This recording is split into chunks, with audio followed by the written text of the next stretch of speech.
Il y avait des fêtes, bien sûr, et notamment Carnaval. Comment se passait Carnaval dans votre village de Maïrègne, par exemple? Est-ce qu'il n'y avait que les enfants qui participaient, mais également des adultes? Comment vous l'avez vécu? C'était plutôt les adultes. Et le jour de Carnaval, en principe, personne ne travaillait. Soit les par là. Mais à Maïrègne, il y avait un gars, tout le temps, il s'appelait Nestier, je ne sais pas si vous en avez entendu parler. Il s'en allait aller travailler. Et alors, nous les jeunes, on y allait avec le brancard, on allait le chercher, il allait au plus loin où il avait le pré. Et alors, on le portait au brancard, et après on faisait le tour du village. Après, il s'y groupait beaucoup de monde, à fur et à mesure qu'on passait. C'était une belle fête, là. Alors, ce jour-là, il y avait une amende, cet homme-là, puisqu'il était interdit de travailler. Oui. C'était un jeu entre vous et lui. Il savait très bien qu'il n'avait pas le droit de travailler. Oui, oui. Il se prêtait au jeu. Mais il faisait l'apéritif, oui. Et après, on commençait à le faire chez lui, et après, on faisait les trois quarts des maisons qui nous recevaient. On était dessus. Maïrègne. C'était une vallée qui était réputée, puisque vallée de Way, ça veut dire Way, les ouailles, les moutons. Il paraîtrait que c'est une vallée qui est réputée pour son herbage et qu'on élevait beaucoup de moutons. Est-ce que c'est une vérité? Oui, oui. J'ai connu 8 ou 900 moutons dans Maïrègne. Quand même. Et en plus, il y avait 2 bergers. Parce que quand il y avait des gros troupeaux tous ensemble, il disait que c'était moins bien pour manger. S'il y avait que 400 ou 500 brebis, c'était mieux que... Mais ces bergers dont vous me parliez du temps des estives. Oui, les estives. Elles se passaient où, ces estives, alors?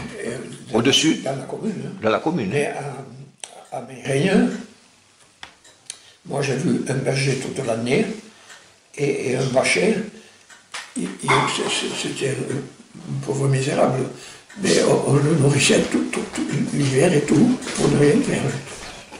Alors C'était loué à l'année, quoi. Ce vacher, dans les maisons à l'époque, toutes les vaches n'étaient pas en estive. On gardait la paire pour faire les travaux.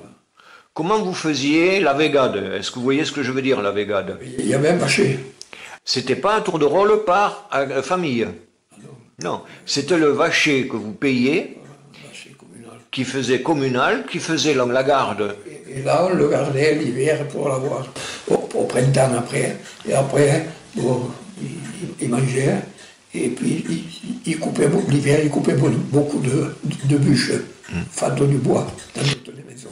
C'est-à-dire que cet homme, en fait, il était dans le village payé par les habitants, les éleveurs, pour faire... la garde de la végade, des vaches, et l'hiver, comme il n'y avait plus de végade, puisque les bêtes étaient descendues des montagnes, et pour gagner de l'argent et pour vivre, il mangeait un peu peut-être dans toutes les maisons, à tour de rôle, chacun lui donnait... Suivant les bêtes qu'on avait. Et il était payé en contrepartie comme ça. En hiver, il n'était pas payé. Enfin, j'entends payer en nature, quoi, c'est-à-dire qu'on lui donnait à manger. Voilà. Et est-ce qu'il faisait des menus services dans les fermes particulières? Quand vous aviez besoin de quelqu'un, par exemple, oui. vous l'appeliez, il faisait des travaux. De bricole, oui. Ah, d'accord. L'histoire de la Toussaint, par exemple, ou d'autres, qui avait lieu à Luchon, par rapport aux bestiaux, la vente de bestiaux au foirail à la Casseide. Comment descendiez-vous depuis la vallée d'Oueil avec tous vos troupeaux? Comment ça se passait? Ça se passait comme les gens de Maïrègne qui allaient vendre des brebis, on les descendait tous ensemble, jusqu'à Luchon. Et après on faisait des petits parcs à part. Et toutes les bêtes se vendaient au foirail. Le foirail des brebis, il était à Barcugnas. Le foirail partait du cimetière et descendait à Barcugnas à l'époque. Oui, et où il y a le cimetière, c'était les vaches. Oui. Et chaque commune avait son coin pour les vaches. Alors, il y avait des moutons, vous m'avez dit, mais il y avait des chèvres aussi dans la vallée de l'Ouai. Assez mamesses. Et toutes les bêtes à l'époque de tout le canton, elles se rendaient à le chaume. Après, c'est venu que les marchands de bestiaux, ils venaient dans les maisons, ça s'est perdu ça. Ça s'est perdu. Alors, les maquignons, donc, étaient à la foire et faisaient les achats. Mais, à cette époque-là, tout se passait de la main à la main. Et après, il y avait les trois quarts des propriétaires qui avaient vendu, ils faisaient la brègue toute la nuit. Ils oubliaient de rentrer au village, peut-être. Oui, oui. Il y en a qui l'ont fait la foire. Alors, on peut l'expliquer par le fait que, en fait, les ventes se payaient de la main à la main, en espèces, j'entends. Donc, ces éleveurs qui n'avaient pas l'habitude de l'argent dans leur porte-monnaie faisaient un peu la fête avec l'argent qu'ils avaient reçu de leur... Le soir du 15 août, il y avait un bal à Bourg. C'était une fête. Vous aviez l'habitude de faire quoi le 15 août? Et après, le soir, on allait au bal, à Bourg. Ah, vous montiez jusqu'à Bourg? On allait danser à Bourg.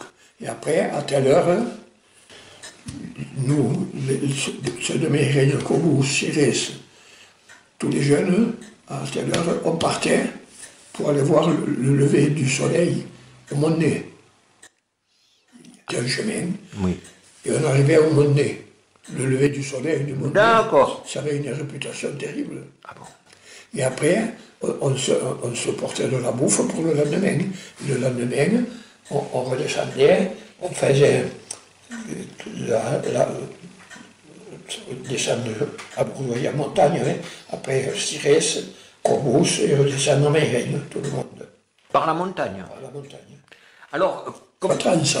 alors dites-moi, est-ce que vous participiez que les garçons ou il y avait les filles qui Il y avait venaient? des filles, il y avait des filles. C'est-à-dire un groupe de copains et copines des villages alentours. Voilà, oui.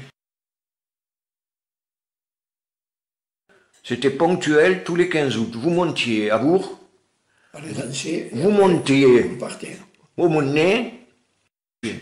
C'était que le lever du soleil. Alors vous partiez à quelle heure de vos villages? Je ne sais pas, on devait partir vers 2 heures. Donc vous m'expliquez que vous partiez le 15 août à 2 heures du matin, tous en groupe dans les villages, vous ramassiez en montant tous, Voilà. vous mettiez au Mont-Nez et vous attendiez que le soleil se lève. C'est épatant, le lever du soleil. C'est un joli truc. Hein. Et là vous faisiez un déjeuner en fait ensemble. Oui, on devait casser la croûte. Après, tout le monde portait quelque chose pour le lendemain. Et ça se passait bien, quoi. Bien Omer, je voudrais surtout vous remercier pour votre amabilité puisque vous m'avez reçu chez vous ce matin pour me parler un peu du temps ancien.